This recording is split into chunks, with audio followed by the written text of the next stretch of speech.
G'day, my name's James and I'm the property manager of the Sydney Harbour YHA. My job involves the day-to-day running of the building, looking after the housekeeping team, front office team, looking after the maintenance of the building and protecting its assets. It's an amazing part of Sydney. It's very historic. It's where the first colonists set up when they arrived in 1788. Prior to that, it was inhabited by the Gadigal people of the Eora Nation, and this area is known as the Tullawallada region. So it's 356 beds. It has 104 rooms over 3 levels. Sustainability came first. It was involved in everything from the concept to the design of the building. I think all the little things matter. Things like all the rainwater that falls into the drains in the building feeds into the tank and flushes all of our toilets. It's also built on an archaeological site. It's designed specifically to protect the archaeological remnants that lie beneath the building. The YHA is so much more than just providing accommodation. We're also about educating, and not only educating our travellers, but also educating the students that come onto the land. The archaeological site really is amazing, and there's just so many stories that you can learn. Having the archaeological site below us, in the location that it is what makes it one of the most unique properties in Australia.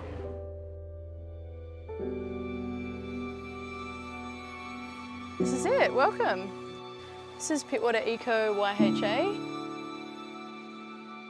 My name's Katie and I'm one of the managers at Pittwater YHA with my wife Berger. This is the smallest property YHA owns. We sleep 30 people. It is also the longest standing property owned by YHA, so it's been a hostel for 52 years and we're the 3rd managers ever, and it's a pretty awesome place.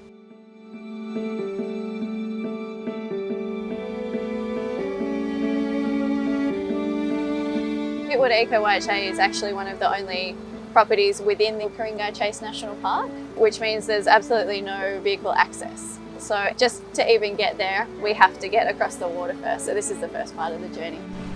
Definitely have to be quite organised. What did you get? Stuff for the kayak. How often do you do this? Once or twice a week. It's a lot. I know, well, everything that comes into the hostel has to come in by boat, so groceries, cleaning supplies, stuff for the hostel.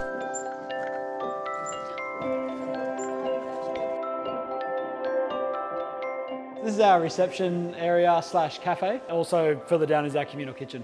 A big part of hostels is co-living and sharing spaces. Fridges are all shared, taps are shared, all those sort of things. One of the best things about working in this style accommodation is the amount of different cultures that you get in spaces like this, and the friendships that are formed, over cooking different meals, eating together from different places. It's really, really good. And I think this area gives a really good indication about the process of making this a sustainable building. Instead of a conventional hallway that's full of air conditioners, they've kept it very open, and with the building being off the ground, it allows a lot of fresh air to come into the main stairwells, and with hot air rising, it comes through there and is able to escape through the roof, which was able to keep the corridors cool. In each room, we also have different ways of making sure that we reduce our carbon footprint as much as possible, including things such as these louvers, which are on the externals of the building, which really help control the temperature of the room without the need for using the air conditioner in the room.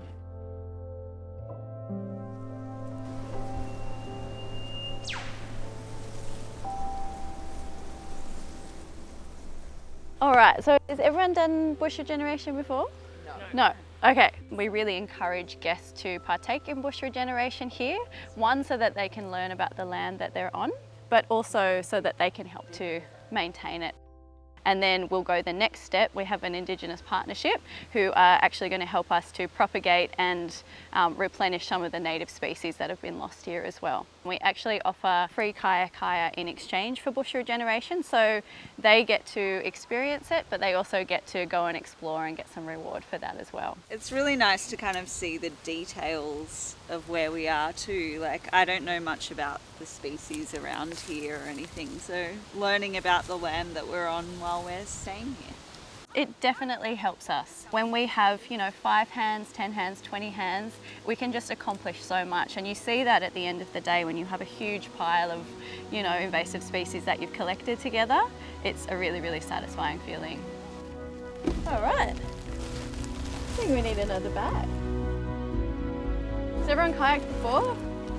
Yes. I really love this setup. Get to know the land and get to know the people and get to know the environment, and to travel in a way that does align with your values is a really wonderful thing. To feel like that you're still respecting a place. I think it's a lovely little way to be a part of that.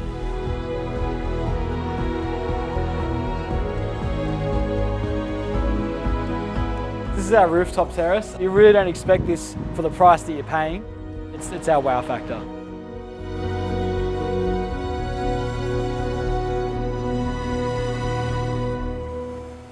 So we're just getting the drone set up to go for a bit of a visual inspection of our solar panels on the roof. We try and do regular checks. The original panels on the rooftop were part of the construction of the building.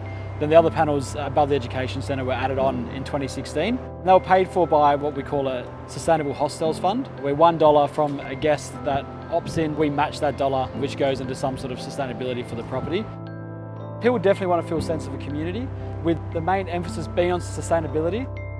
Definitely more and more travellers are really expecting and also demanding for the places that they stay to be doing the most that they can with sustainability for the community as well as the environment. I try to be as engaged with sustainability as I can. It's something that hasn't really been considered in the past few generations, and now that's in the forefront of my generation's mind. I try and do it in my own home and in my own life as much as I can, so I think when you're travelling that shouldn't change.